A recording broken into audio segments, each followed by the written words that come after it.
Pride and Prejudice by Jane Austen. Chapter 32. Elizabeth was sitting by herself the next morning, and writing to Jane while Mrs. Collins and Maria were gone on business into the village, when she was startled by a ring at the door, the certain signal of a visitor. As she had heard no carriage, she thought it not unlikely to be Lady Catherine, and under that apprehension was putting away her half-finished letter that she might escape all impertinent questions, when the door opened, and to her very great surprise, Mr. Darcy, and Mr. Darcy only, entered the room.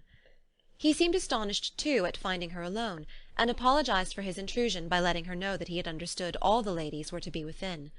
They then sat down, and when her inquiries after Rosings were made, seemed in danger of sinking into total silence.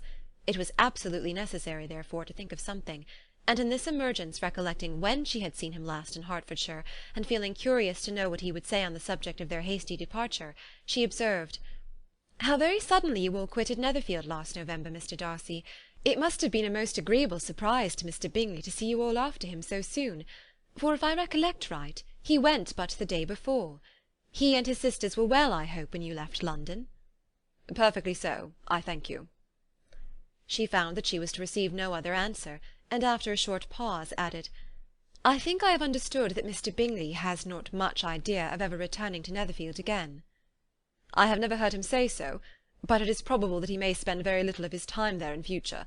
He has many friends, and is at a time of life when friends and engagements are continually increasing." "If he means to be but little at Netherfield, it would be better for the neighbourhood that he should give up the place entirely, for then we might possibly get a settled family there. But perhaps Mr. Bingley did not take the house so much for the convenience of the neighbourhood as for his own, and we must expect him to keep it or quit it on the same principle." "I should not be surprised," said Darcy, "if he were to give it up as soon as any eligible purchase offers." Elizabeth made no answer. She was afraid of talking longer of his friend, and having nothing else to say, was now determined to leave the trouble of finding a subject to him. He took the hint, and soon began with, "This seems a very comfortable house. Lady Catherine, I believe, did a great deal to it when Mr. Collins first came to Hunsford." "I believe she did, and I am sure she could not have bestowed her kindness on a more grateful object." "Mr. Collins appears to be very fortunate in his choice of wife." "Yes, indeed. His friends may well rejoice in his having met with one of the very few sensible women who would have accepted him, or have made him happy if they had.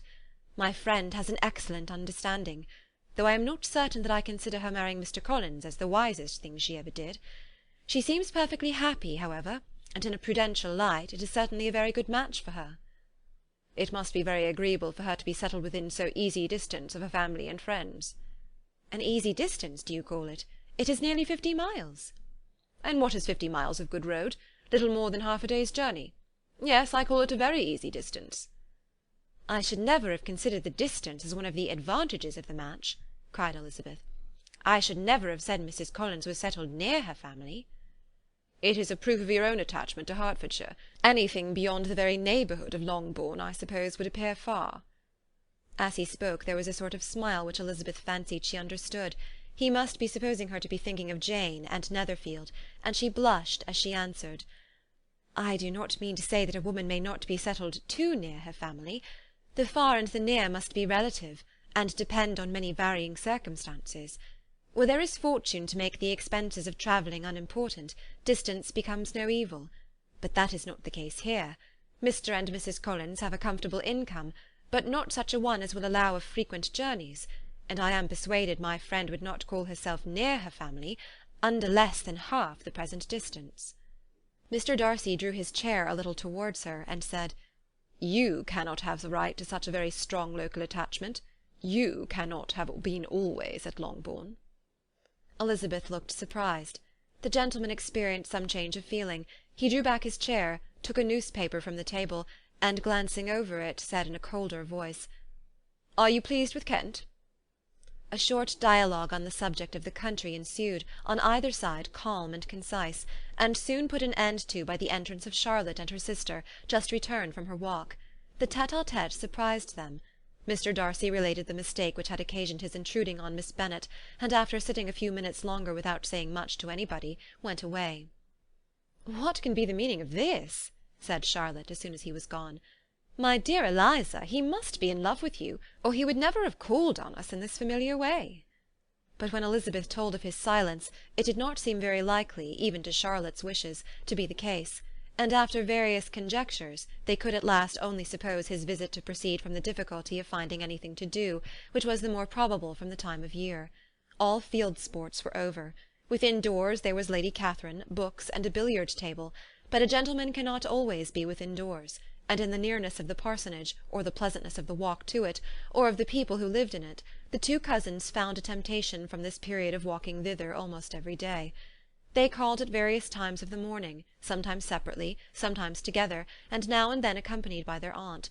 It was plain to them all that Colonel Fitzwilliam came because he had pleasure in their society, a persuasion which of course recommended him still more; and Elizabeth was reminded by her own satisfaction in being with him, as well as by his evident admiration of her former favourite George Wickham; and though, in comparing them, she saw there was less captivating softness in Colonel Fitzwilliam's manners, she believed he might have the best informed mind.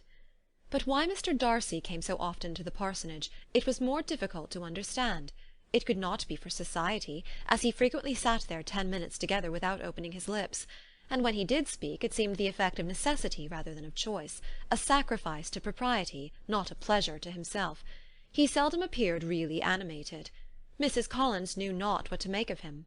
Colonel Fitzwilliam's occasionally laughing at his stupidity proved that he was generally different, which her own knowledge of him could not have told her; and as she would like to have believed this change the effect of love, and the object of that love her friend Eliza, she set herself seriously at work to find it out.